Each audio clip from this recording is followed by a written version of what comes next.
If there is an election today, Trump will not win, he will lose. Kamala Harris will shock the world. Those were the words.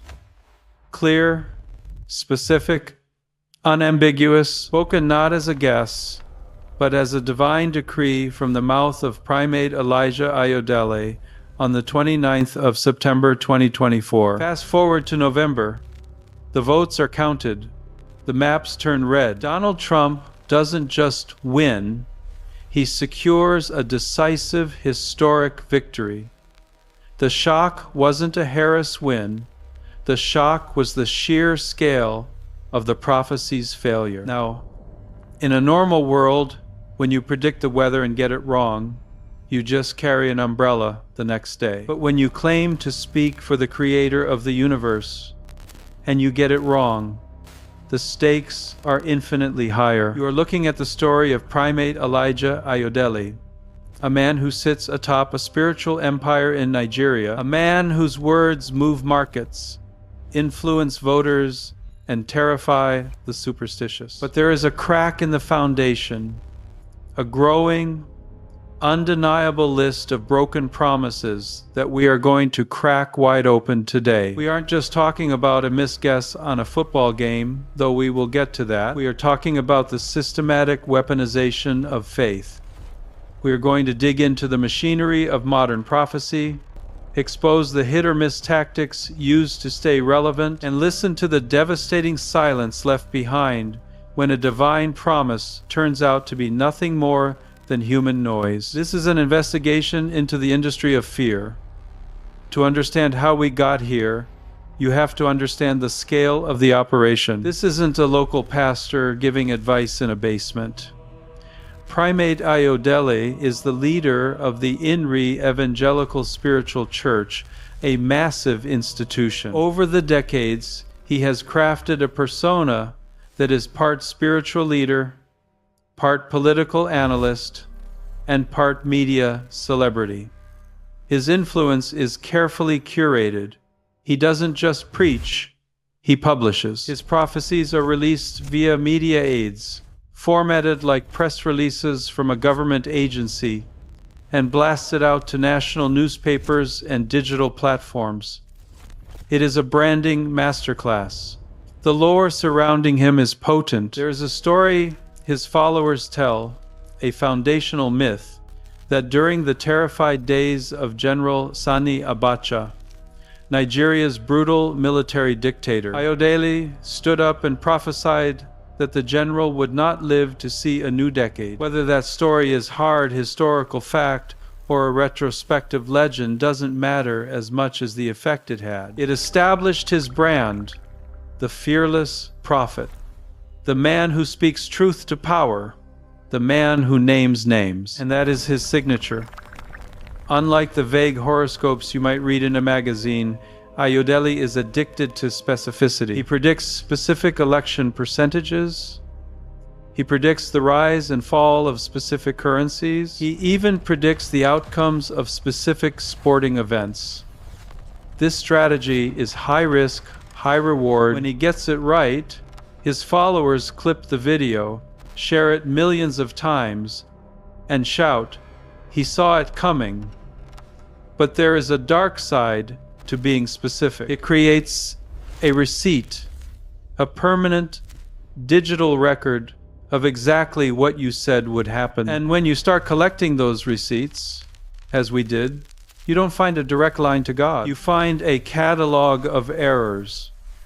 Let's go back to that 2024 US election. This was the biggest political event on the planet. Ayodele didn't just get it wrong. He got it wrong in stages. First, in July 2024, he offered a conditional warning, telling Kamala Harris she needed to focus on Pennsylvania and Wisconsin. Standard political advice. But as the election drew closer, the caution vanished. By September, he was guaranteeing a Trump loss. Then, right on the eve of the vote, the narrative shifted again. He reportedly predicted the election would be inconclusive. Think about that for a second. In the span of a few months, We went from do this to win, to she will definitely win, to nobody will clearly win. This is a technique known as hedging. By placing bets on every possible outcome, a win, a loss, a stalemate, you create a scenario where you can later point to the one statement that sort of matched reality and ignore the two that were dead wrong. But the internet remembers. The world saw a decisive Trump victory. There was nothing inconclusive about it. The prophecy failed, and this isn't the first time the political crystal ball has shattered. Let's rewind the clock to Nigeria, 2015. The tension was palpable. Ayodele stepped forward and prophesied that President Goodluck Jonathan would be the last PDP president in Nigeria. Years later, he would point to the opposition's victories as proof he was right. But wait, in that same breath, in that same 2015 prophecy, he declared that Jonathan needed 14 days of prayer to have a peaceful reign, and crucially, to enable him to complete a second term. Jonathan lost. He never got that second term. The prophecy of a second term dissolved the moment the votes were counted. Later, Ayodele pivoted to Jonathan's successor, Muhammadu Buhari, predicting he might not go for a second term. Buhari not only went for it, he won it and served a full 8 years. 2 presidents. 2 major predictions, both contradicted by the history books. It got so bad that the Nigerian government actually had to step in. In 2021, Ayodele released a terrifying vision. Nigeria would disintegrate and cease to exist as a nation before the year 2040. It was a headline grabber designed to stoke maximum fear. The presidency hit back. Femi Adesina, the presidential spokesman at the time, didn't just issue a denial. He publicly dismantled Ayodele's track record. He listed the failed prophecies one by one, asking a question that many Nigerians were whispering in private. Why is it that this man's God only seems to speak in bad news? Why is every vision a disaster waiting to happen? But if political failures can be spun with complex excuses about rigged elections, economic and sports predictions are much harder to fake. Math is stubborn. Look at the economy. For 2025, Ayodele predicted that economic hardship in Nigeria would get 3 times harder and that a bag of rice could hit none 150,000. Now, is this a prophecy or is this just reading the room? Predicting inflation in an economy that is already spiraling isn't divine revelation, it's basic observation. It's what we call a safe bet. If prices go up, he says, I told you so. If prices go down, he says, your prayers worked. We averted the disaster. It is non-falsifiable. You cannot lose. But then he gets specific, and the math falls apart. He has been all over the map on fuel prices, at one point claiming petrol would hit none 1,200 per liter, and at another claiming it would drop to N 600. When you predict both the ceiling and the floor, you aren't prophesying, you're guessing. And then there is the football. This is where the divine defense truly crumbles. November 2023, Liverpool versus Luton Town, a Premier League match. Ayodele didn't just say Liverpool would win, he said they would win by more than 2 goals. He staked his spiritual reputation on a goal margin. The result? A 1-1 draw. Liverpool barely scraped by with a last-minute equalizer. They didn't win. They certainly didn't win by 2 goals. So, how do you explain that? How does the creator of the universe get a soccer score wrong? The defense from his camp was breathtaking. They claimed the prophecy wasn't for gamblers, but was a warning to Luton Town to fight back. Think about the gymnastics required for that logic. By predicting Liverpool would crush them, he apparently inspired Luton to play harder, thus changing the future he just predicted. It is a perfect circular trap. If the prediction happens, he is right. If it doesn't happen, it's because his warning changed reality, so he is still right. This brings us to the most dangerous part of this investigation.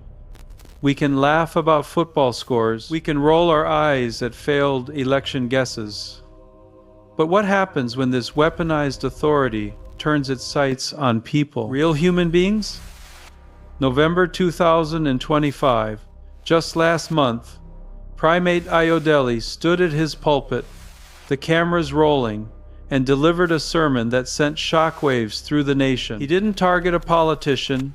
He targeted an entire ethnic group. He declared that the Igbo people of Nigeria were the architects of their own suffering, afflicted by a curse that would forever bar them from the presidency. He looked into the lens and said, "They are the problems of this country." He demanded that an entire tribe apologize for a civil war that ended over 50 years ago before they could ever aspire to lead. The cruelty of this moment cannot be overstated. Imagine sitting in those pews. Imagine looking for hope, for spiritual nourishment, and hearing your heritage, your parents, your ancestors, branded as cursed by the man you trust to speak for God. This wasn't prophecy. This was profiling. It was hate speech, wrapped in the vestments of the church. The backlash was instant. Lawyers and human rights activists like Chief Malcolm Omierhobo stepped in, calling the comments reckless, hateful, and constitutionally ignorant. They pointed out the obvious. Presidents are chosen by ballot boxes, not by mystical curses. They labeled it for what it was: dangerous rhetoric that pours petrol on the already fragile ethnic tensions of a diverse nation. Under immense pressure, the clarification machine started up again. Ayodele's team issued a statement claiming he was grossly misunderstood, that he didn't hate the Igbo people, that he was just offering a solution. But you cannot clarify away the trauma of being told your bloodline is cursed. The damage was done. The seed of division was planted. This is the true cost of unchecked superstition. It's not just about losing money on a bet or being disappointed by an election result. It is about the degradation of dignity. It creates a society where accountability is dead, because the leader can always claim spiritual immunity. We have to look at the pattern from the last PDP president claim to the Trump loss guarantee, from the Liverpool thrashing to the Igbo curse.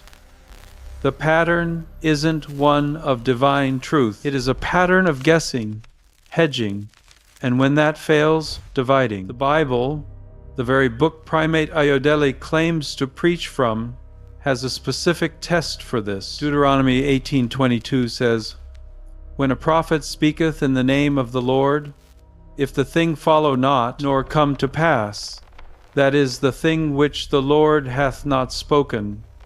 It is a binary test. Did it happen? No? Then God didn't say it.